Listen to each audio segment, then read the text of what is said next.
Binigay niya daw yung kampyonato kay Emzite. Kasi hati sila sa premyo. Abayhin nyo. Kasi mahusay. At ang galing niya mag-imbento. Ipagpalagay na lang nating totoo yun. Pero hindi.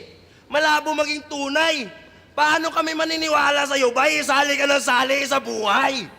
Tangina, 4 na beses na sumali, tapos pagdating ng final, si pamimigay lang. Tropa ko kasi siya, tsaka hati kami. Huwag ka nga magde-deny dyan! Porket natalo ka, binigay na. Putang ina, kadiri yan. Putang ina, kadiri yan. Putang ina. Imbes umamin siya, natalo siya, siya pa ay nanlilin lang. Hindi mo siya binigyan ng parangal, huwag ka masyadong feeling dyan, ang tanging nabigay mo kay Emzite ay malaking kahihiyan. Kasi isipin nyo, nag-champion si Emzite dahil binigay lang. Ang lala at ang grabe, pre. Isa ka talaga sa mga dahilan kung ba't nababash siya dati. Gusto niya makalaban sa final, si Katana. Tangina naman ang tikas. Para pag natalo siya, binigay niya lang parehas taga Las Piñas.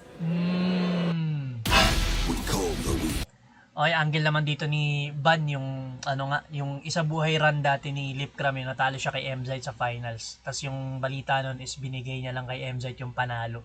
Kasi parang history yun yung pag nanalo si Emzite nung time na yun.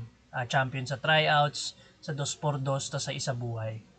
So yun yung sinasabi doon ni Lipcram. Parang pinanalo niya lang si Emzite. Ang sinasabi naman ni Ban, hindi totoo yun kasi nakailang sali na si Lipcram kasi bibigay niya lang kay Emzite. Parang imposible na talagang talo talaga si Lipcram. Yun yung sinasabi rito ni Ban. So insulto raw kay Emzite yun na kung binigay lang ni Lipcram yung panalo na yun sa kanya.